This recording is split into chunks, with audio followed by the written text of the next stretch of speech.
Midnight Drearies.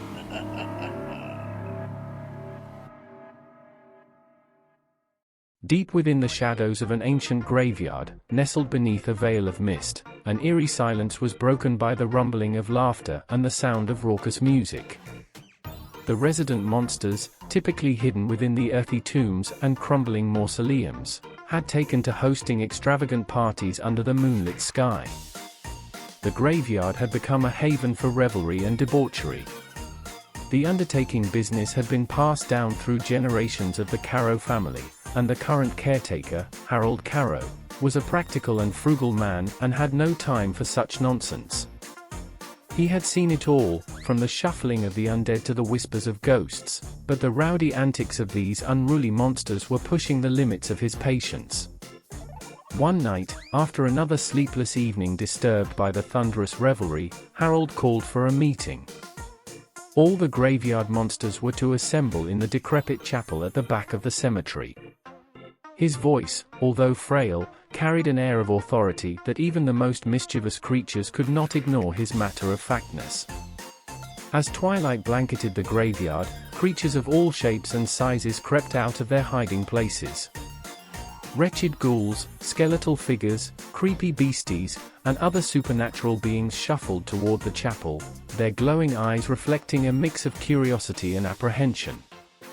Within the dimly lit hall, Harold stood at a worn podium, his bony fingers tapping nervously. The crowd's anticipation hushed as he cleared his throat, his voice echoing through the chamber. "Good evening, my dear fiends, friends." "My dear fiend friends," Harold began, his voice carrying a somber tone. "I have called you here tonight to discuss a grave matter, pun intended, one that concerns the harmony between our nocturnal activities and the living world beyond these gates." A murmur of curiosity swept through the gathering as the creatures exchanged uneasy glances. The undertaker continued, his gaze sweeping across the room. "It has come to my attention that our rowdy parties have caused great distress and annoyance to the people who reside near the graveyard. Their fear and unease are growing, and we cannot ignore their concerns any longer. I fear they may be, at this very moment, seeking the employ of a monster hunter to end your wild rumpuses." The atmosphere in the chapel grew tense as the monsters grappled with the undertaker's words. They had reveled in their secret gatherings, unaware of the impact they were having on the living.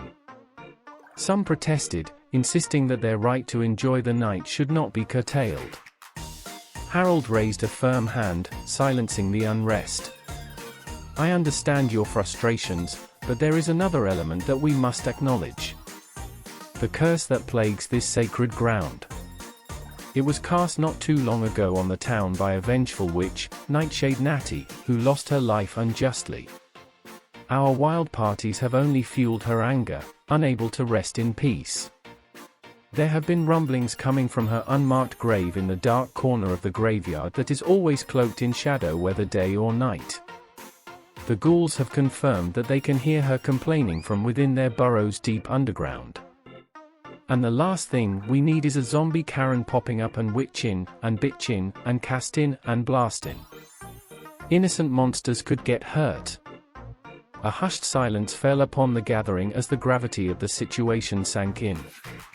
The monsters, who had reveled in their immortality, were suddenly confronted with the consequences of their actions.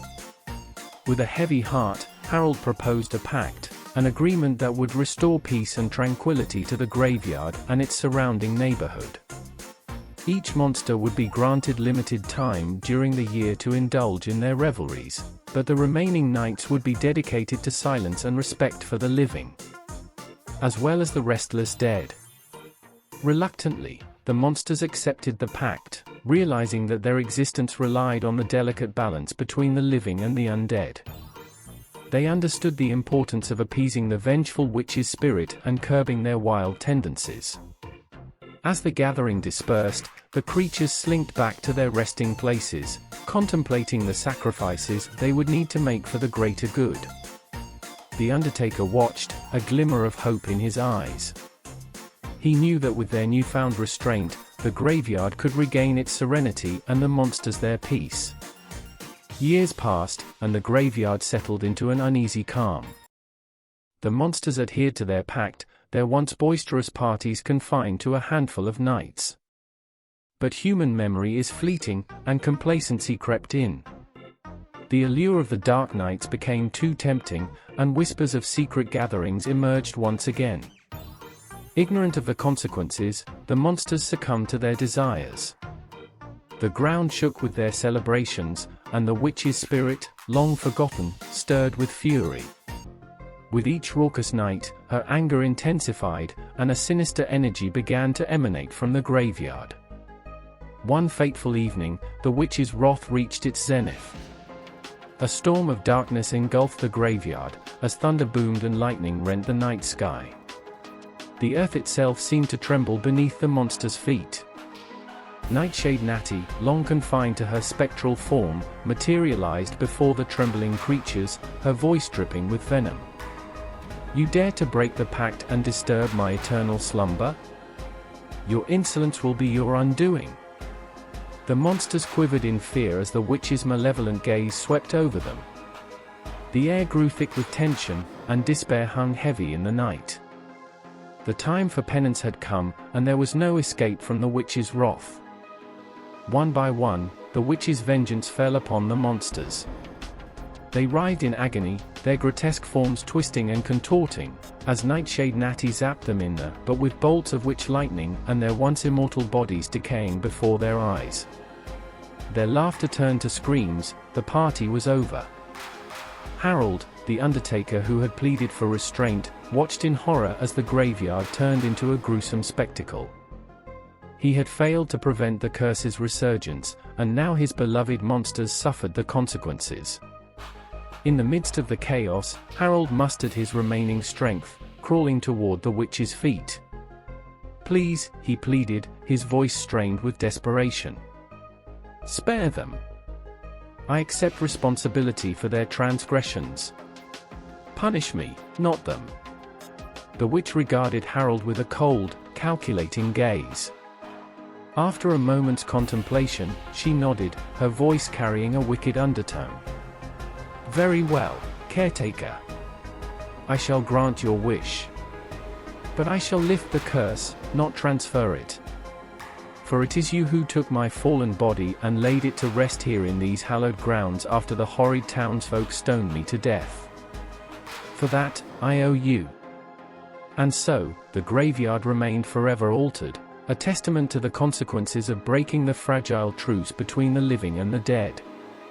The memory of the rowdy monsters and their graveyard parties faded into legend, a chilling reminder of the cost of disregarding the peace of the dead.